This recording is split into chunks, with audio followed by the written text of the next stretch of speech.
And the corporate media was making a really big deal about this. Oh, they're going to meet, or they're going to shake hands. What's going to happen? And they finally met. Now, you're in that area, right? You're in Germany. Well, in fact, I was going to head to Hamburg for the G20, and security people suggested it's not a good idea. And of course, what we're seeing there is one of the attempts to disrupt the conference is this deployment of these so-called anarchists, the Black Bloc or Antifa anarchists, to tear up the place. But I have got a report from one of my associates who is there, who was not at the, as you know, no one's at the Trump-Putin meeting, but the initial reports are quite interesting. And I think the important thing is the backdrop to this. There was such an effort to make sure this never happened. That's the whole reason for the Russia did it, Putin did it, Trump's colluding, Trump's obstructing justice.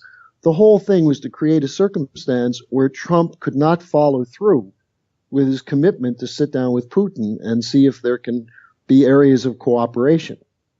And to his credit, they not only sat down together, but instead of 40 minutes or 30 minutes, it ended up being almost a 2-hour meeting. And according to Tillerson, they had a lot of good discussion. They worked through a lot of things.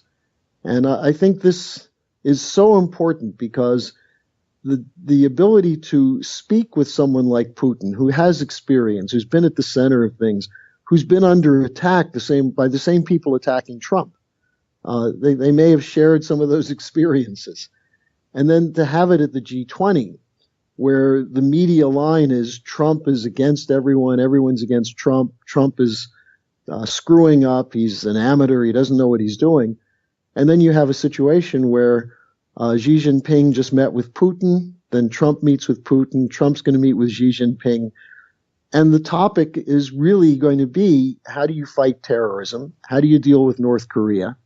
And to a lesser extent, although it's a really important thing, what do you do about the economy? So this is a crucial meeting, and I'm very happy that it happened, and I think we're going to see some very significant implications from it, probably including more efforts to disrupt their relationship. Yes, I agree. I think the corporate media, the deep state, they never wanted this to happen. They tried to stop this completely. And I think they were making a big deal that Trump was not going to bring up the Russian hacking. And he did have a discussion with Putin about the Russian hacking. He asked him questions, did Russia hack? And Putin gave him an answer, and Trump was satisfied with the answer that that he gave him. So this is one of those, Dave, this is one of those strange questions, when did you stop beating your wife? Assuming that the lies were true and Putin was doing it, what was he going to do? Say, yeah, I did it. We did it. We got you elected. Now you're my guy and you're going to do what I say. I mean, the reality here is that this was a whole staged operation, and it was to prevent the breakout of the old system. And Putin gave a speech the other day when Xi Jinping was there, and what Putin said, which was interesting, is that the old system doesn't work. It's falling apart. The relationships don't work. The old geopolitics, the East versus West, North versus South, all of this is breaking down, and we're looking for new modalities. And that's, of course, why Trump got elected, because people were tired of regime change wars. They were tired of being lied to and being treated by a bunch of arrogant fools as though their lives had no meaning. And Trump came along and said, I'm going to try and do these things. Now, whether he can or not is another question. Whether he's up to it, whether he's given too much leeway to the neocons inside his administration, these are all questions that we have to see. But the fact that he had this meeting, he looked at Putin and said, did you do it? And Putin said no, and Trump said, okay, I think that's a good answer. And I think it's most likely 99.9% true, because as we now know, the only ones who said they had evidence were the British, who passed it on to the three stooges, to Comey, Clapper, and Brennan. And their three agencies, not 17 intelligence agencies, but those three agencies, which were part of the Obama confrontation with China and Russia and the support for Hillary. That was Hillary's support group. They were the ones who cooked up this whole scenario. So hopefully that's going to be laid to rest. I don't think it will. I don't think the deep state will let up.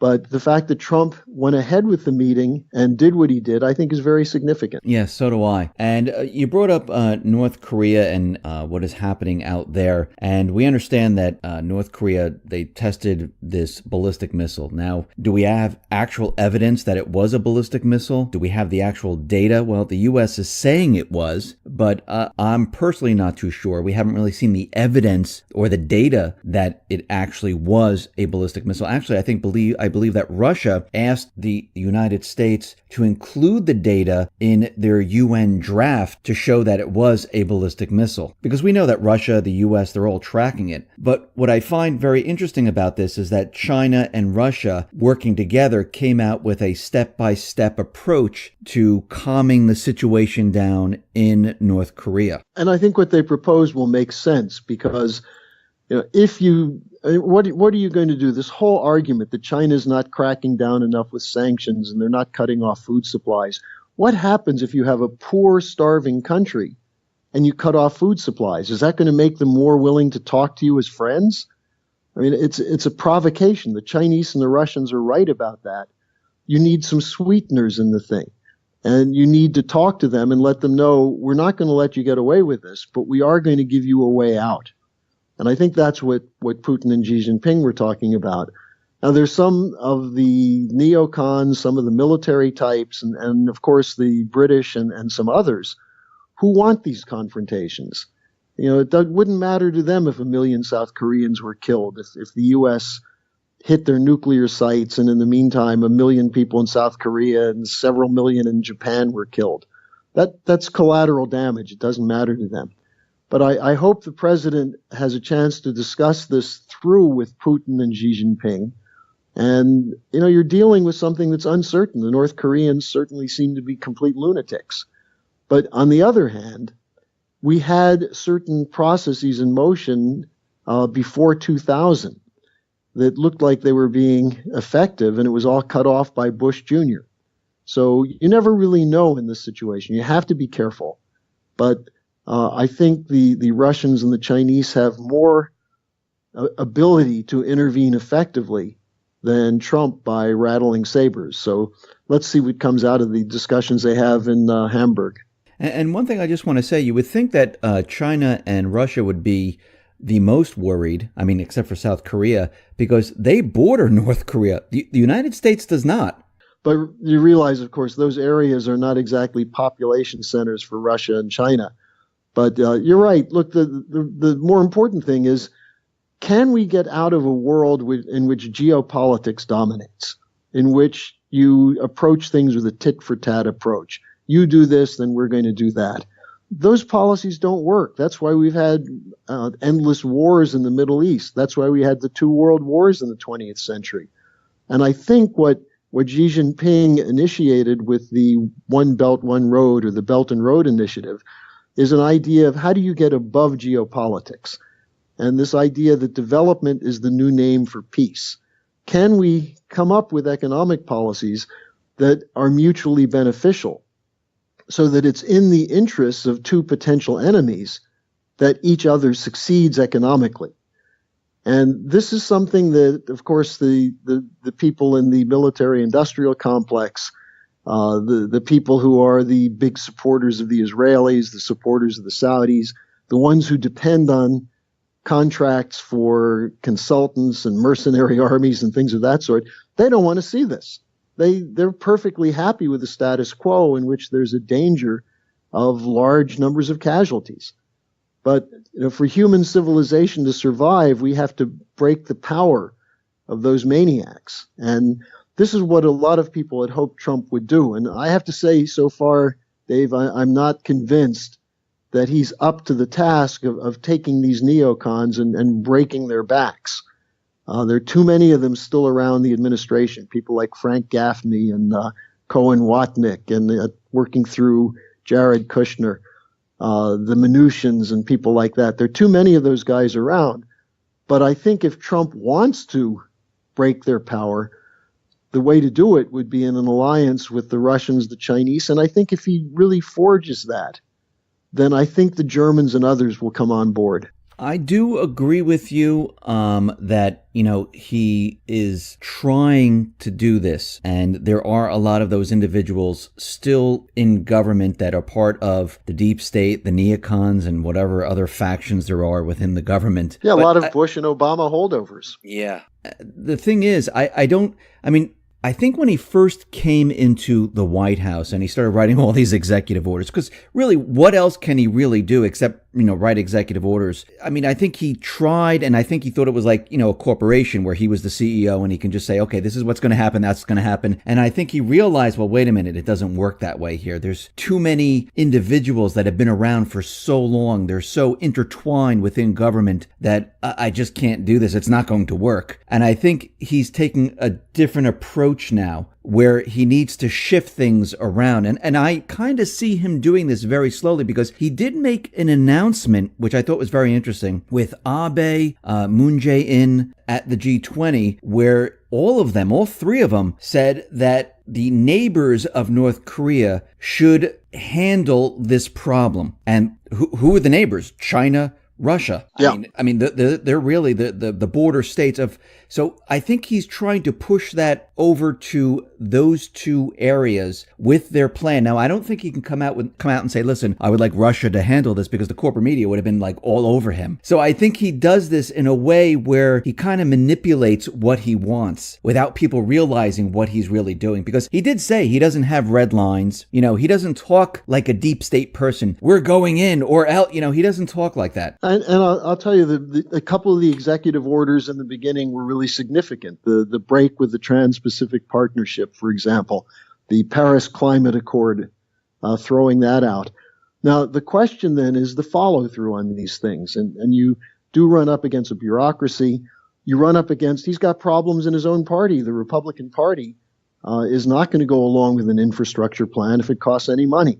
Well, how do you build infrastructure without spending money? The question is, can you make the credit conditional upon increasing the overall productivity of the economy? And you can do that, but the Republicans won't let that happen. And of course, the Democrats aren't going to let them do anything, because the two parties essentially are two sides of the same coin. Now, I think where he got a little bit burned was two things. One is on the Bannon question. And I don't know whether he really handled that very well, the whole attack on Bannon. And then secondly, when he fired Comey, and everyone seemed to turn against him. Comey should have been fired, and he should fire Mueller. Mueller, you want to talk about conflict of interest? Mueller is a long-term crony of Comey's. They both come from Wall Street networks. They worked together before the FBI, in the FBI. Both of them were involved in covering up for the U.S. role in supporting terrorism under Bush and Obama. They were the ones who implemented a major part of the NSA surveillance state. So I think this is where Trump needs to do the presidential pulpit and get out there and say, look, this is not an honest guy. He's not a straight shooter. He was put in there to destroy my presidency. And here's what I'm going to do, and I'm not going to let this guy destroy the presidency, and I want you to support me. Now, I think that would probably work, but a halfway measure and using tweets as a substitute for addressing the American people, it's just not going to work. I think he just has to come out and do whatever he possibly can. Of course, the corporate media is going to go crazy over all this. The Democrats are going to go crazy over all this, and they're going to make it like he's trying to hide something. This is what they do. It's a question of whether you have death by 1,000 cuts or you go out swinging. And if you go out swinging, you might win. But if you allow them to keep nicking you, at some point you're going to lose too much blood to fight back. And, we're already at a point where his presidency in terms of domestic policy has gone nowhere. The repeal of Obamacare, the so-called tax cuts, the infrastructure plan, it's gone nowhere. And that's partly due to his own party's problem. But where he is making a difference is strategically. Let me give you an example that I think most people don't get. When he went to that NATO meeting a month and a half ago, and the media said it was terrible, Trump was disrespected, he disrespected Europe, nothing was done, it was a disaster. Well, shortly after the French elections, what did Macron do? He said, Putin's a good guy. I want to work with Putin. We need to get rid of the sanctions. Russia's not the problem. Terrorism's the problem. Now, that was the French president that the media was saying was so hateful toward Trump. He actually turned around and started talking about the things Trump said the Europeans should do. So, the idea that somehow we're isolated and no one's going to support what the United States is doing with Trump in office, it's not true. And similarly, changing the rules of globalization away from these corporate cartels governing trade to actually having nation states function on behalf of their citizens. That's popular in Europe right now. Marine Le Pen couldn't pull it off because you had a whole series of complications in France, including probably some vote fraud and some sabotage in her own party. But it's still popular, the idea that you're not going to allow bureaucrats in Brussels to tell your country what to do. There's a tremendous rebellion in Italy right now because of the shutting down of banks and the partial bail-ins and bailouts. 3 banks in the last 10 days. So to the extent that Trump can put forward a clear picture of what he wants to do and fight for it, I think he's got a chance not just of surviving, but of becoming known as a good or even great president. If he succumbs to the pressure and the pressure on him to moderate, to move to the center, to work with the Nancy Pelosi's and the Steny Hoyers, the country's finished. It's not just Trump's presidency, it's the country that will suffer. And you mentioned the banks closing in Europe, and you mentioned, Trump's policies. When we look at what is happening here in the United States with the economy and also the global economy, from my viewpoint, I don't see anything going well whatsoever. I mean, we look at retail, housing, the GDP numbers, corporate default. I mean, it's just a complete and utter mess. And the Fed is out there saying that everything's fine. Look, you're right. You look at things such as auto loans. You look at GM starting to cut back its employment again. You look at the delinquency rates of credit cards and the personal debt, the corporate debt, the student debt. $14 trillion in non-financial corporate debt. How's that ever going to be repaid? These phony stress tests that they just took as an example that the 30 big banks have enough regulatory capital. And then, of course, they announced afterwards that they were using American standards, which said that they have 14% reserves, whereas on international standards, it's around 6%, which is far below what's acceptable under the new banking laws. So nothing, you're right. And what's happening in Europe is that they're trying to figure out how to deal with the move away from quantitative easing, which means they're going to end up with a bunch of banks that are brain dead. And the debts of those banks are intermingled, and they can't be allowed to fall down. So there's going to have to be bailouts, bail-ins. The Monte dei Paschi Bank of Siena, which they just nationalized in Italy a couple of days ago, the senior stockholders, who were people who bought notes from the bank because they were making no money on their deposits. The bank convinced them they'd make more money on their deposits. They just got an 18% haircut. And that's just for starters. That was the bail-in. And then the government's got to come up with money, and the government of Italy is not allowed to spend on anything except bailouts.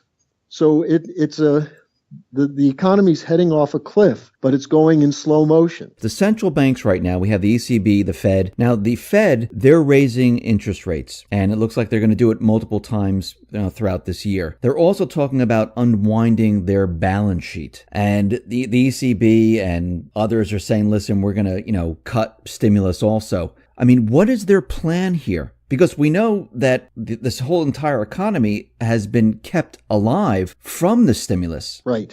I don't know what their plan is, but it's not going to work because they're operating from an old playbook, which is based on the idea that if you don't have enough inflation, you have to goose up the inflation with the lower interest rates. And then when you get to the right temperature, then you can start raising rates again. But the economy is not some static bowl of soup.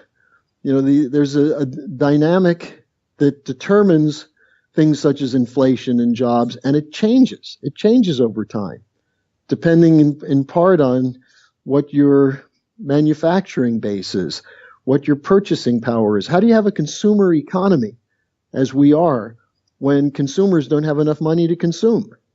So, a lot of the assumptions that underlie the current economic thinking are bogus. They don't work anymore. And so Yellen and others are sitting there saying, well, we've done our due diligence and we've gone through the algorithms and we've concluded that we can raise interest rates and unwind our holdings and treasuries and other financial paper, and all will be fine. Well, these are the same people who denied irrational exuberance in the Clinton era and then saw the dot-com bubble pop in 2000. They're the people who missed the 2008 crisis. They're the same people. Most of the people in the Federal Reserve System are either long-term employees of the Fed or people who came from the large money center banks.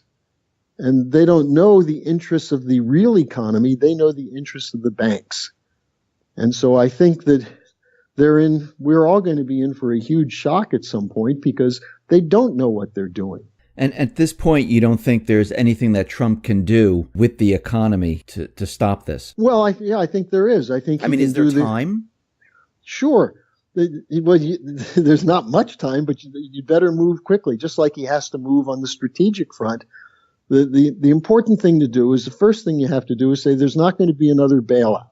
Therefore, we're going to go back with Glass-Steagall.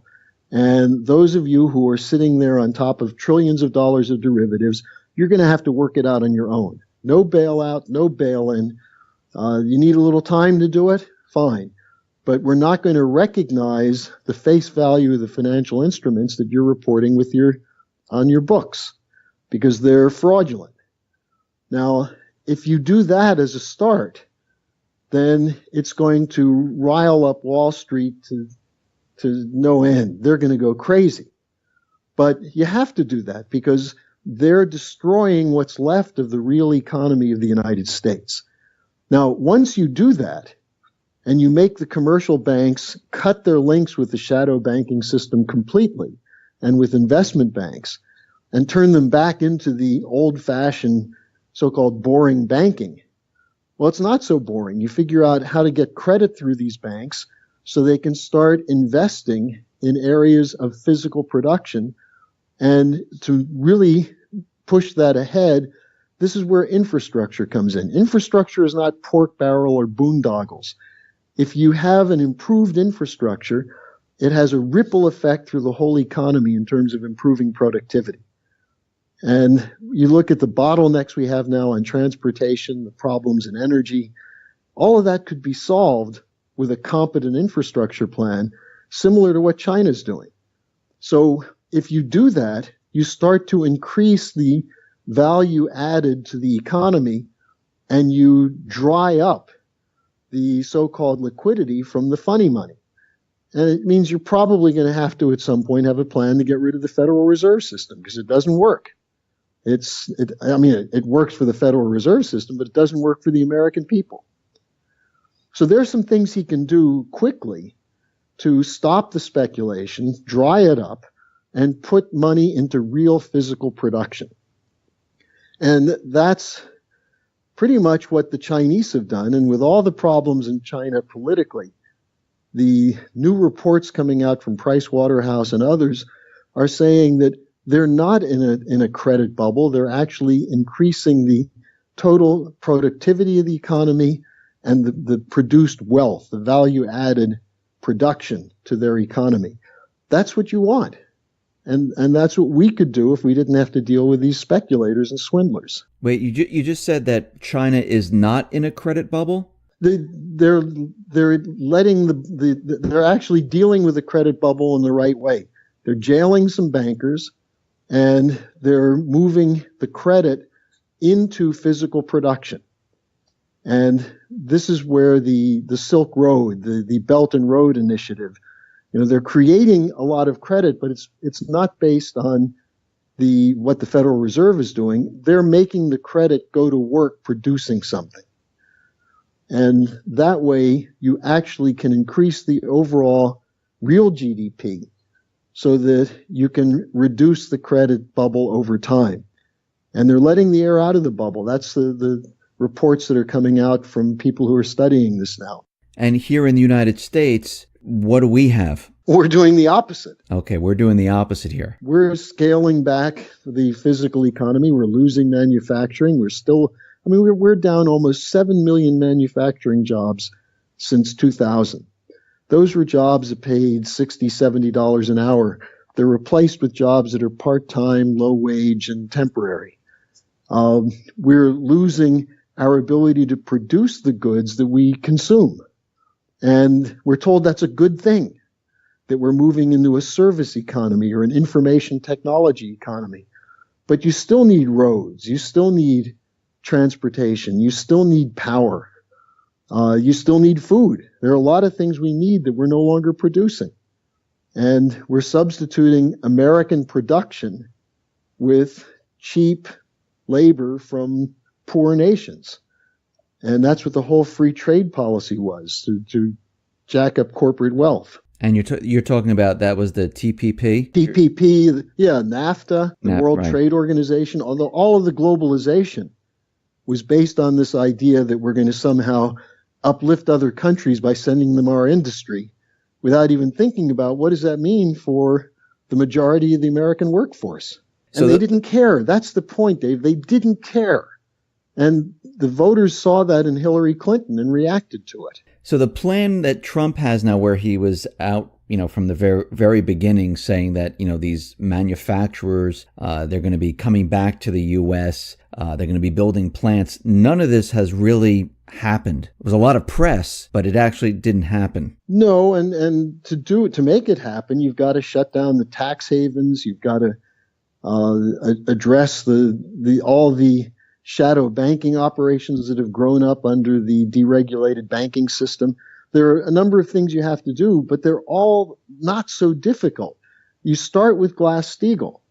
Then you can use tax policy to the old investment tax credit of John F. Kennedy. If someone's going to create jobs, you give them a tax credit. If they're going to do something that's good for the economy, you encourage it. If they're going to do something that's going to be good for their stockholders or for their senior bondholders, you question that. I don't know if you saw the interview with Jack Ma that he did with, what's his name, the PBS guy. But it was very interesting because he kept emphasizing that companies that put their customers first and their employees second and their shareholders third, that's what he's doing with his company, with Alibaba. And that used to be what we did in this country. That was the whole approach of Henry Ford with the Model T and you produce a product that your employees can afford. Right. So we've lost that. We've lost that idea of physical production in this country. And it's been replaced by these fancy quantification theories, these algorithms that can do one thing, which is create a bubble and enable the people who are salespeople within the bubble to make profits.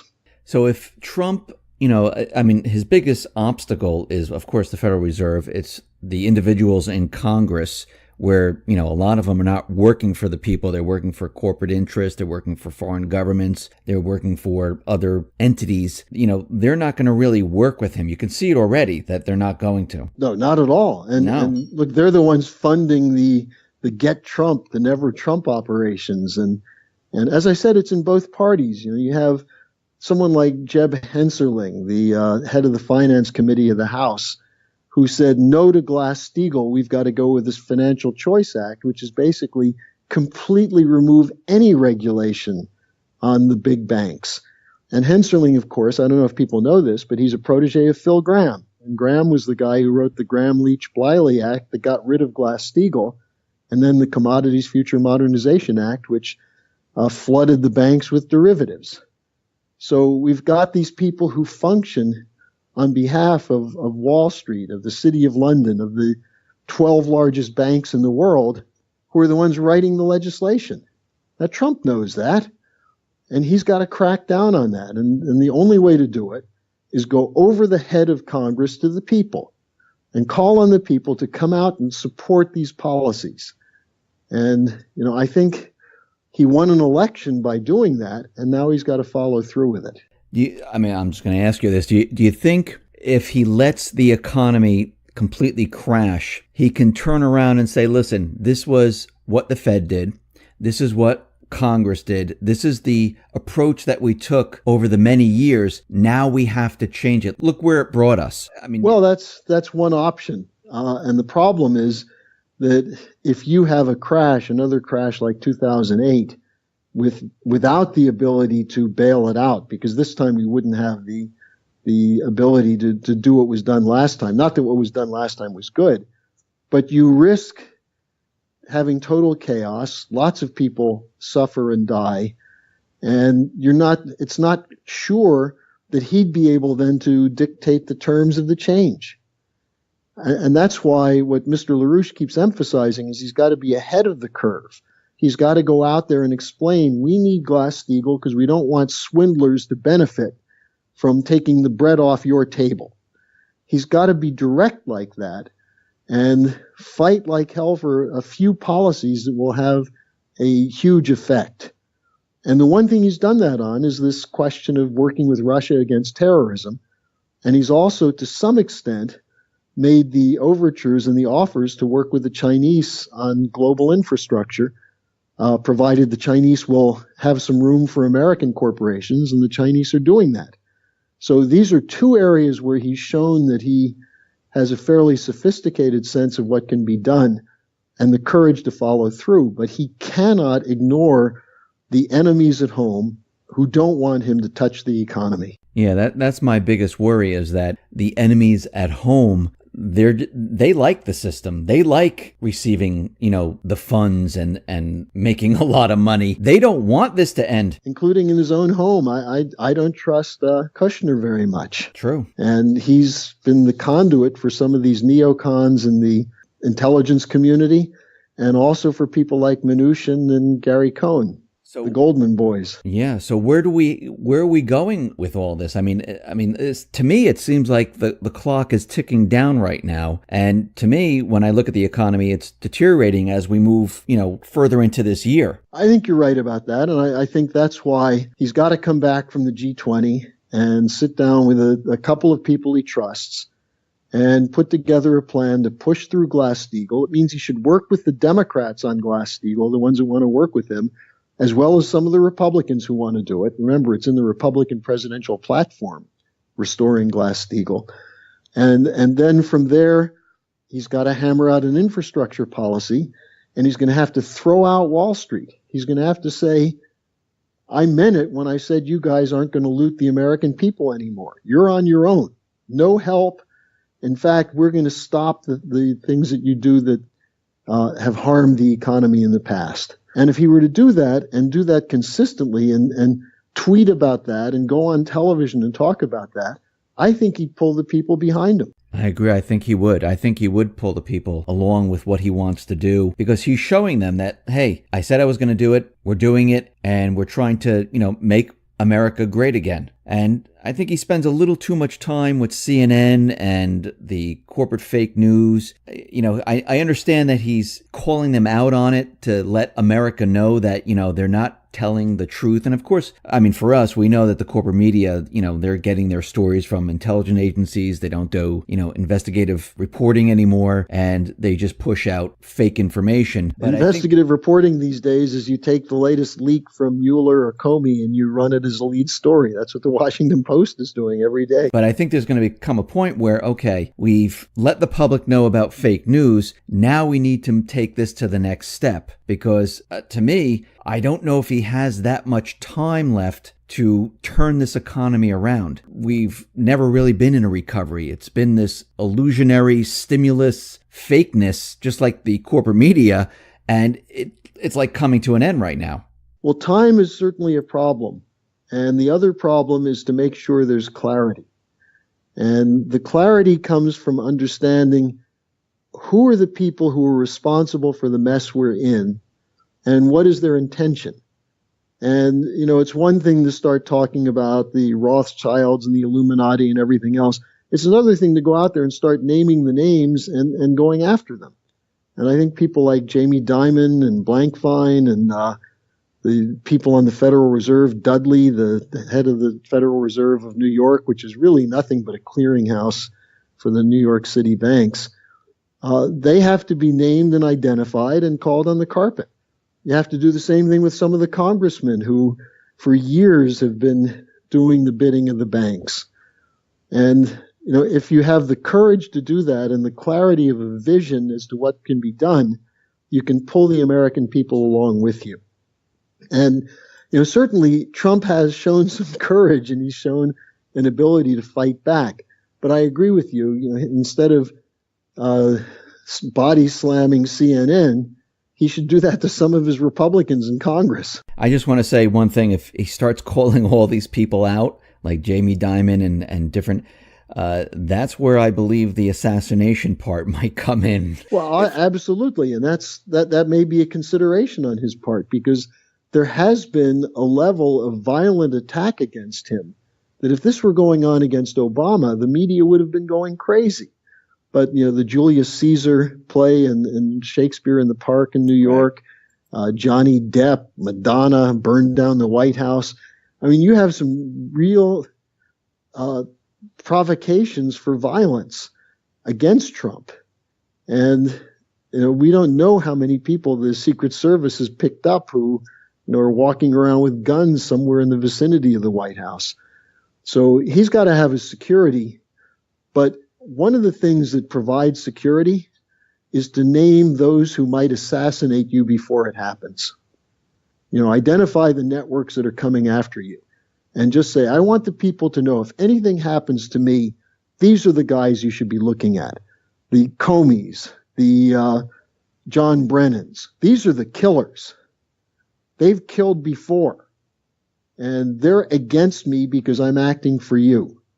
He's got to do that. I mean, it'd be great if he could do this. It'd be fantastic if he takes that path. But where do you, from this point on, where do you think we are headed with all this? How is it going to play out? The thing people should realize is there already has been a shift globally away from this old paradigm, away from the old geopolitics. That's what the China, Russia, India alliance is doing. The highest growth rates in the world right now are China and India. And they're not doing it with funny money. They're doing it with production. So we're beginning to see a shift away from the speculative Wall Street, City of London control. Now, that's why they're so hysterical. If they lose the United States, they're finished. And this is where the battle is right now. So I think the real patriotic American should take heart in the fact that the world is moving to reject the Obama policy, the Bush policy, the Wall Street policy. The world is moving out from under that. I was just at a conference the other day on Africa, and the head of the African Union was up in front of a large group of German industrialists and bankers.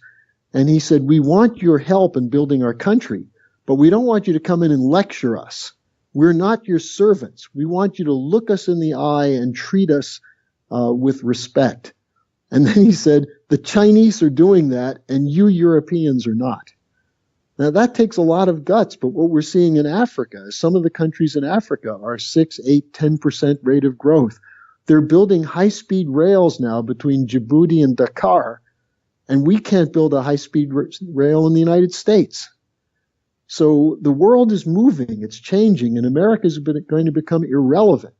We're going to collapse as a civilization unless we make these changes. And we, as you said, Dave, I agree with you completely. Time is short on this. So we better get to work on it now. Harley, thank you very much for being on the X22 Report Spotlight. I appreciate it. Once again, how can people see your work? Best place to go is larouchepack.com. And I've been writing some articles. I think a number of your listeners had asked me to see the last article. If people want to get another article, I'll do it one more time because I haven't set up my Facebook account yet. But if people want to see something from me, you can send me an email at harleysch@gmail.com. That's harleysch@gmail.com. I'll send you one of the most recent articles, and if you want to stay in touch after that, we'll have a mechanism to do it. Great. Harley, thank you very much for being on the spotlight. I appreciate it.